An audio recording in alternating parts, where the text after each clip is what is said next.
मित्रों, आज की कहानी आपके अपने काम के संबंध में। यदि आप अपना काम पूरी निष्ठा और ईमानदारी से करते हैं तो उसके परिणाम हमेशा सुखदायी होते हैं।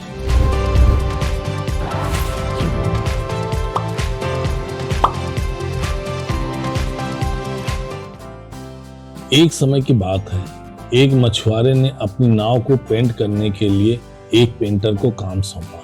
पेंटर पेंट और ब्रश लेकर नाव को पेंट करना शुरू किया, जैसा कि उस मछुआरे ने कहा था।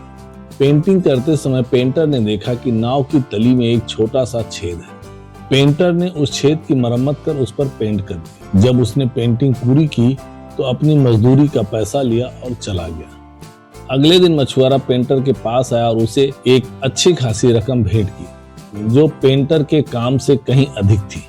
पेंटर को बहुत आश्चर्य हुआ। उसने कहा, आपने मुझे नाव को पेंट करने के लिए तय राशि का भुगतान तो पहले ही कर दिया है, फिर यह क्यों? तब मछुआरे ने कहा, यह पेंटिंग के काम के लिए नहीं बल्कि नाव की छेद की मरम्मत के लिए। तो पेंटर ने कहा, अरे यह तो बहुत छोटा सा काम था, निश्चित रूप से मुझे इतने छोटे से काम के लिए इतनी अधिक राशि नहीं लेनी चाहिए।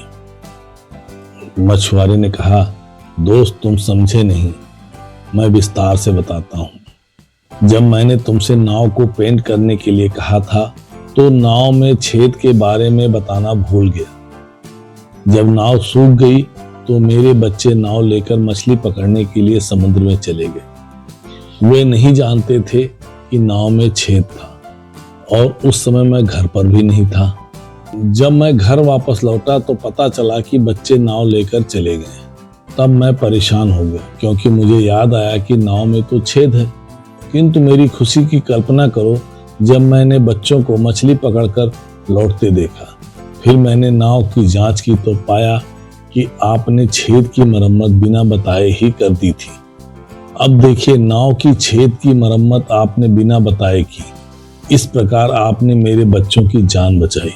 मेरे पास आपके इस छोटे किंतु महत्वपूर्ण काम के लिए भुगतान करने हेतु पर्याप्त धन नहीं है। मछुआरे की बात सुनकर पेंटर बेहद भावुक हो गया। मित्रों, इससे कोई फर्क नहीं पड़ता कि कौन कब और कैसे मदद करता है, किंतु हमें सदैव मदद का काम जारी रखना चाहिए और काम करते समय सभी छेदों की मरम्मत करते रहना चाहिए। यह हम नहीं जानते कि हमें कब किसकी जरूरत पड़े या परमेश्वर हमें कब किसकी सहायता के लिए निश्चित करे। मित्र, आपको यह कहानी कैसी लगी कमेंट करके जरूर बताएं। इस कहानी को तो आपने लाइक कर दिया, अब इस चैनल को भी जल्दी से सब्सक्राइब कर लीजिए ताकि आपको इस तरह की अनेक कहानियां देखने और सुनने को मिलती रहे। धन्यवाद।